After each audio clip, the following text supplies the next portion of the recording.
Generally सगळीकडेच पावसाळा होता आणि पाऊस खूप अतोनात झाला होता. जास्त पाऊस असल्या कारणाने आपलं जे मूक प्राणी होतं, म्हणजे त्यांचं जे जनजीवन होतं ते सगळंच विस्कळीत झालेलं होतं. तसंच माणसांचं सुद्धा झालेलं होतं.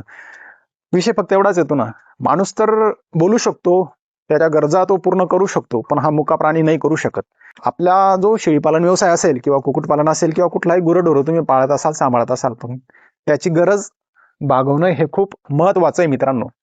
तर याच अनुषंगाने आपण आज हा व्हिडिओ बनत आहोत. तर मित्रांनो, शेळींना मुक्त संचार पद्धतीने तुम्ही सांभाळत असाल किंवा बंदिस्त पद्धतीने तुम्ही सांभाळत असाल, त्यांना झाडपाला देणं हे खूप गरजेचं आहे मित्रांनो. जसं की आता तुम्ही इथं बघू शकता, जनरली निंबाचा पाला हा आपण त्यांना देत असतो.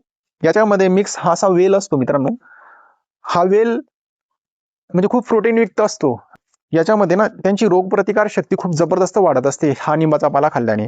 जर तुम्हाला पॉसिबल झालं ना, तर तुम्ही दररोज द्यायचा प्रयत्न करा एक वेळेस, आणि जर नाही पॉसिबल झालं ना, तर हप्त्यातनं 2-3 वेळेस नक्कीच द्या मित्रांनो. तर सांगायचं इथे एवढंच आहे मित्रांनो, आपल्या प्राण्यांना समजून चांगलं घ्या, त्यांची काळजी चांगली घ्या.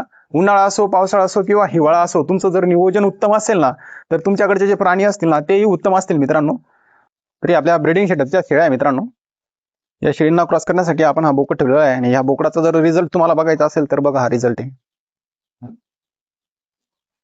खूप छान असं पिल्लू दिलेलं आहे. यामध्ये गुळ पाणी आहे.